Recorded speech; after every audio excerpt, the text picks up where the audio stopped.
Details లోకి వెళ్తే phone tapping కేసులో సిట్ అధికారులు దూకుడు పెంచారు. ఫోన్ ట్యాపింగ్ కేసులో నేడు మరోసారి విచారణకు ప్రభాకర్ రావు హాజరయ్యారు. నిన్న 9 గంటల పాటు ప్రభాకర్ రావును సిట్ విచారించింది. ఇప్పటికే 4 సార్లు సిట్ ముందుకు హాజరైన ప్రభాకర్ రావు నేడు 5వ సారి విచారణకు వచ్చారు. ప్రణీత్ రావు, భుజంగరావు, తిరుపతన్న, రాధాకిషన్ రావు స్టేట్మెంట్ల ఆధారంగా ప్రభాకర్ రావును సిట్ అధికారులు ప్రశ్నిస్తున్నారు.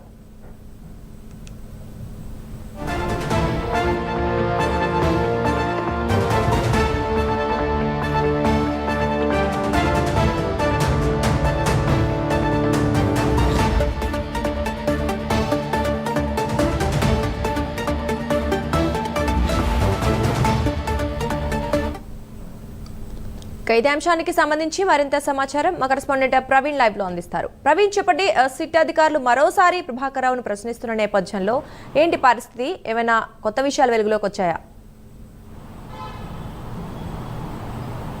ఎస్ దుర్గా, అయితే మనం చూసుకుంటే ఈ యొక్క ఫోన్ ట్యాపింగ్ వ్యవహారంలో కొంత కీలక మలుపు తిరుగుతుందనే చెప్పాలి. అయితే గత నాలుగు దఫాలుగా ప్రభాకర్ రావును విచారించిన క్రమం లోపల ప్రభాకర్ రావు కొన్ని ప్రశ్నలకు జవాబు చెప్పకుండా దాటివేయడం చేత సిట్ అధికారులు అయితే ఒక అడుగు ముందుకేసి సుప్రీంని ఆశ్రయించాలనే యోచనలో కూడా ఉన్నారు. ఎందుకంటే సుప్రీంకోర్టు ప్రభాకర్ రావుకు రిలీఫ్ని ఇస్తూ ఆ యొక్క సూచనలు చేసిన నేపథ్యంలో ప్రభాకర్ రావుని ఆగస్టు 5వ తేదీ వరకు ప్రభాకర్ రావుని అరెస్ట్ చేయొద్దు అంటూ కూడా ఆ సిట్ అధికారులకు తెలిపిన నేపథ్యంలో ఆ యొక్క రిలీఫ్ను ఉపయోగించుకొని ప్రభాకర్ రావు కొన్ని క్వశ్చన్లకైతే ఆన్సర్ చేయట్లేదు, సిట్ అధికారులకు సరిగా సహకరించలేదు అంటూ కూడా అయితే వస్తున్న నేపథ్యంలో అయితే మరోసారి సిట్ అధికారులు సుప్రీంని ఆశ్రయించి ఏదైతే రిలీఫ్ ఇచ్చారో ఆ రిలీఫ్ని మొత్తం టోటల్గా రద్దు చేయాలంటూ కూడా సుప్రీంని ఆశ్రయించే యోచనలో ఉన్నారు.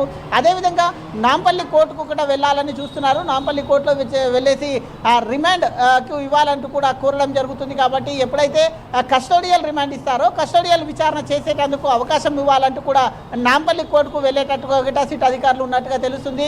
కస్టోడియల్ విచారణకు తీసుకుంటే కానీ ప్రభాకర్ రావు ఏదైతే ఈ యొక్క ఫోన్ ట్యాపింగ్ కేసు ఉన్నదో ఫోన్ ట్యాపింగ్ కేసులో ప్రభాకర్ రావు ఏవన్గా ఉన్నటువంటి తరుణం లోపల ప్రభాకర్ రావుని కస్టోడియల్ విచారణకు ఇస్తే మాత్రమే ఈ యొక్క ఫోన్ ట్యాపింగ్ వ్యవహారం మొత్తం టోటల్గా అయితే ఒక కొలికొచ్చే అవకాశం ఉంది. కాబట్టి ఇప్పటికే చూసుకుంటే ఈ యొక్క సాక్షులు ఎవరైతే ఉన్నారో సాక్షులు కానీ బాధితులు కానీ ఇప్పటికే ఫోన్ ట్యాపింగ్ జరిగినటువంటి సాక్షులు బాధితులు సిట్ అధికారుల ముందుకు వస్తున్నారు.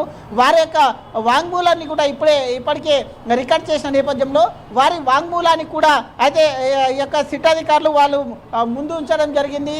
అదేవిధంగా ప్రణీత్ రావుని కూడా ఈ దాంట్లో మెయిన్గా ఉన్నటువంటి మాజీ డిఎస్పీ ఎవరైతే ప్రణీత్ రావు ఉన్నారో ప్రణీత్ రావు కూడా ఈ యొక్క అంశంలో కూడా మొత్తం టోటల్గా హార్డ్ డిస్క్ ధ్వంసం చేసిన విషయంలో ప్రణీత్ రావు కీలకంగా ఉన్నారు. కాబట్టి ప్రణీత్ రావును కూడా పలు దఫాలుగా ప్రశ్నించిన నేపథ్యంలో ఎవరైతే ప్రభాకర్ ఉన్నారో ప్రభాకర్ రావు యొక్క సూచనల మేరకే ప్రణీత్ రావు హార్డ్ డిస్క్లను ధ్వంసం చేసినట్టుగా తెలపడం జరిగింది.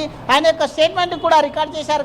కాబట్టి ఈ క్రమం లోపల మొత్తం టోటల్గా ప్రణీత్ రావు కానీ ఇటు ఏదైతే ఈ యొక్క ప్రభాకర్ రావు ముందు ప్రణీత్ రావు ఇచ్చినటువంటి వాంగ్మూలాన్ని కూడా పరిశీలిస్తున్నారు. సాక్షులు ఇచ్చినటువంటి వాంగ్మూలాన్ని కూడా ప్రభాకర్ రావు ముందు పెట్టి విచారణ చేస్తున్న నేపథ్యంలో ఈరోజు సిట్ విచారణకు ఎవరైతే గోనె ప్రకాష్ రావు ఉన్నారో గోనె ప్రకాష్ రావు ఎమ్మెల్యేగా ఉన్నటువంటి గత ఉమ్మడి ఆంధ్రప్రదేశ్లో ఉన్నటువంటి ఆర్టీసీ చైర్మన్గా ఉన్నటువంటి గోనె ప్రకాష్ కూడా విచారణకు హాజరయ్యారు. విచారణకు హాజరైతూ మీడియా ముందు మాట్లాడుతూ సంచలన వ్యాఖ్యలు కూడా చేశారు. అదేవిధంగా దేశ చరిత్రలోనే ఎక్కడ లేని విధంగా బీఆర్ఎస్ ప్రభుత్వం ఫోన్ ట్యాపింగ్ చేసిందంటూ కూడా తీవ్ర ఆరోపణలు చేశారు. అదేవిధంగా కేవలం రాజకీయ ప్రయోజనాల కొరకే ఈ యొక్క ఫోన్ ట్యాపింగ్ చేశారంటూ కూడా ఆయన మాట్లాడడం జరిగింది. మూడోసారి అధికారంలోకి ఎలాగైనా రావాలనే ఉద్దేశంతోనే ఈ యొక్క ఫోన్ ట్యాపింగ్ చేయడం జరిగింది అంటూ కూడా చెప్పడం జరిగింది. అదేవిధంగా ఓటుకు నోటు గతంలో ఏదైతే ఎమ్మెల్యేల కొనుగోలు విషయం వచ్చిందో ఆ ఎమ్మెల్యేల కొనుగోలు విషయం పైన కూడా మాట్లాడడం జరిగింది. అయితే గతంలో బీఆర్ఎస్ ఇప్పుడు మాజీ ఎమ్మెల్యే బీఆర్ఎస్కు చెందినటువంటి తాండూరు ఎమ్మెల్యే పైలట్ రోహిత్ రెడ్డి ఆ వ్యవహారం కూడా మాట్లాడడం జరిగింది. అదేవిధంగా ఎమ్మెల్యేల కొనుగోలు విషయంలో పైలట్ రోహిత్ రెడ్డి నందకుమార్ల ఫోన్లు కూడా ట్యాప్ చేశారంటూ కూడా సంచలన వ్యాఖ్యలు చేయడం జరిగింది. అదేవిధంగా ఈ విషయం ఆనాటి సీఎం కేసీఆర్ ఎమ్మెల్యే కొనుగోలు విషయం అయితే కేసీఆర్కు తెలిసే జరిగింది అంటూ కూడా వ్యాఖ్యలు చేయడం జరిగింది. ఇదంతా మాజీ సీఎం కేసీఆర్ కనుసన్నాలో జరిగింది అంటూ కూడా తీవ్రమైన వ్యాఖ్యలు చేయడం జరిగింది. అదే ఇదే విధంగా ఈ మొత్తం టోటల్గా చూసుకుంటే అయితే ప్రభాకర్ రావుని 5వసారి విచారిస్తున్నారు. 3 గంటల పాటు విచారణ కొనసాగుతుంది. నిన్న కూడా విచారణ చేశారు. నిన్న 9 గంటల పాటు విచారణ జరిగిన నేపథ్యంలో ప్రభాకర్ రావు సిట్కు సహకరిస్తలేరు అని కూడా వస్తున్న నేపథ్యంలో సిట్ అధికారులు ముందడుగు వేసేసి సుప్రీంకు వెళ్లాలనే ఆలోచనలో ఉన్నట్టుగా తెలుస్తుంది. కాబట్టి